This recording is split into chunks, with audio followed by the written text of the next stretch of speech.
नमस्ते स्टूडेंट्स। तो चलिए आज हम वेव ऑप्टिक्स का एक बहुत ही इंपॉर्टेंट टॉपिक समझते हैं, डिफ्रैक्शन।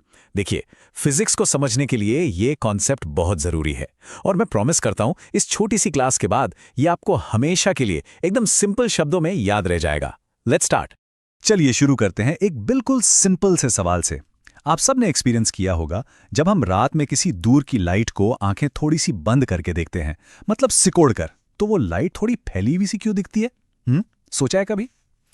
इसका जवाब एक ही शब्द में है, डिफ्रैक्शन। जी हाँ, ये जो रोज का एक्सपीरियंस है ना, ये अपने आप में लाइट के वेव नेचर का सबूत है। अच्छा, इस कॉन्सेप्ट को और आसान बनाने के लिए पानी की लहरों के बारे में सोचते हैं।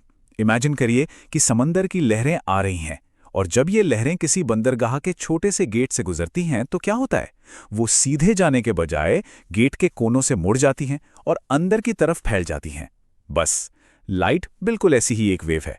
जब लाइट किसी बहुत छोटे से ओपनिंग से या किसी ऑब्स्टिकल के कॉर्नर से गुजरती है तो वो भी ठीक इसी तरह बेंड हो जाती है और इसी बेंडिंग को हम कहते हैं डिफ्रैक्शन। अब आते हैं इसके एग्जाम वाले टेक्निकल पार्ट पर।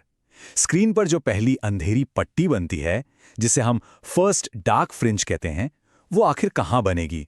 तो देखिए, ये सिंपल सा formula a sin theta is equal to lambda हमें बिल्कुल वही बताता है। यहां a है उस ओपनिंग या स्लिट की चौड़ाई, लैम्डा है लाइट की वेवलेंथ और थीटा वो एंगल है जिस पर लाइट बेंड हो रही है। सिंपल है ना? ओके, फॉर्मूला तो ठीक है, पर ये असल में होता कैसे है? मतलब लाइट आखिर बेंड होकर ये डार्क और ब्राइट पैटर्न बनाती कैसे है? आइए इसके पीछे का जो मैकेनिज्म है उसको आराम से समझें। तो देखिए, इसका पूरा खेल ह्यूजेंस प्रिंसिपल पर बेस्ड है। यह प्रिंसिपल कहता है कि जब लाइट स्लिट से गुजरती है तो स्लिट का हर छोटा सा हिस्सा एक नए लाइट सोर्स की तरह काम करने लगता है। अब सोचिए, स्क्रीन के किसी एक पॉइंट पर इन सब नए सोर्सेस से लाइट पहुंच रही है, पर सब अलग अलग रास्ता लेकर। और जब स्लिट के बिल्कुल ऊपर वाले पॉइंट से और आधी दूरी पर, यानी ठीक बीच से आने वाली दो लाइट वेव्स के रास्ते में आधी वेवलेंथ का यानी λ/2 का फर्क आ जाता है, तो वो एक दूसरे को कैंसिल कर देती हैं। क्रेस्ट ट्रफ से मिल जाता है और बस यही कैंसिलेशन हमें पहली डार्क फ्रिंज देता है। चलिए इस थियरी को टेस्ट करते हैं एक सिंपल से प्रॉब्लम के साथ। सोचिएगा इसके बारे में। मान लीजिए एक लेजर है जिसकी वेवलेंथ है 650 नैनोमीटर्स। उसे हम 50 माइक्रोमीटर चौड़ी स्लिट से पास कर रहे हैं। तो अब सवाल यह है, पहली डार्क फ्रिंज किस एंगल पर बनेगी? ओके, इसे स्टेप बाय स्टेप सॉल्व करते हैं। हमें लैम्डा दिया है 650 नैनोमीटर्स और a दिया है 50 माइक्रोमीटर्स। फॉर्मूला हमारे पास है a sin theta is equal to lambda. तो sin थीटा हो जाएगा लैम्डा अपॉन a।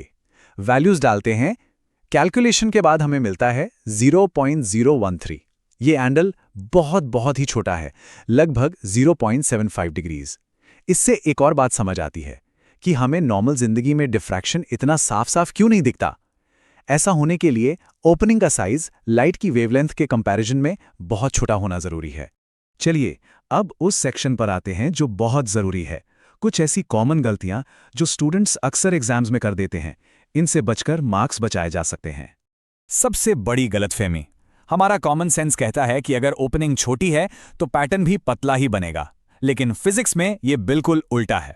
हमेशा याद रखिए, स्लिट जितनी नैरो होगी डिफ्रैक्शन का पैटर्न उतना ही वाइड बनेगा। ऐसे सोचिए, लाइट को गुजरने के लिए जितनी कम जगह मिलेगी वो उसके बाद उतना ही ज्यादा फैल जाएगी। एक और कॉमन गलतफहमी ये है कि लाइट स्लिट से स्क्वीज होके यानी दबकर फैलती है। ये सोचना बिल्कुल गलत है। असली कारण है ह्यूजेंस प्रिंसिपल।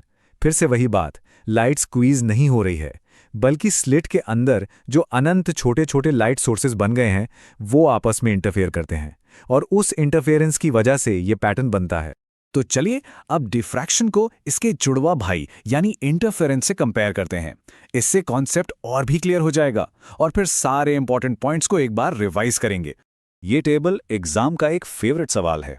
इंटरफेरेंस और डिफ्रैक्शन में क्या फर्क है? देखिए, पहला फर्क है सोर्सेज का। इंटरफेरेंस में दो अलग अलग सोर्सेज होते हैं, जबकि डिफ्रैक्शन में एक ही स्लिट के अंदर अनंत सोर्सेज होते हैं। दूसरा बड़ा फर्क है ब्राइटनेस का। इंटरफेरेंस में सारी ब्राइट फ्रिंजेस एक जैसी ब्राइट होती हैं, पर डिफ्रैक्शन में सिर्फ सेंट्रल फ्रिंज ही सबसे ज्यादा ब्राइट होती है और बाकी फ्रिंजेस की इंटेंसिटी बहुत तेजी से कम होती जाती है। तो इस पूरी चर्चा के सबसे जरूरी टेकअवेज क्या हैं? एग्जाम के लिए ये पॉइंट्स बिल्कुल याद रखने हैं। पहला, डिफ्रैक्शन लाइट का ऑब्स्टिकल्स के कोनों से मुड़ना है। दूसरा, डार्क फ्रिंजेस की जनरल कंडीशन है a sin theta is equals to n lambda. तीसरा और सबसे इंपॉर्टेंट, स्लिट जितनी नैरो, सेंट्रल फ्रिंज उतनी वाइड।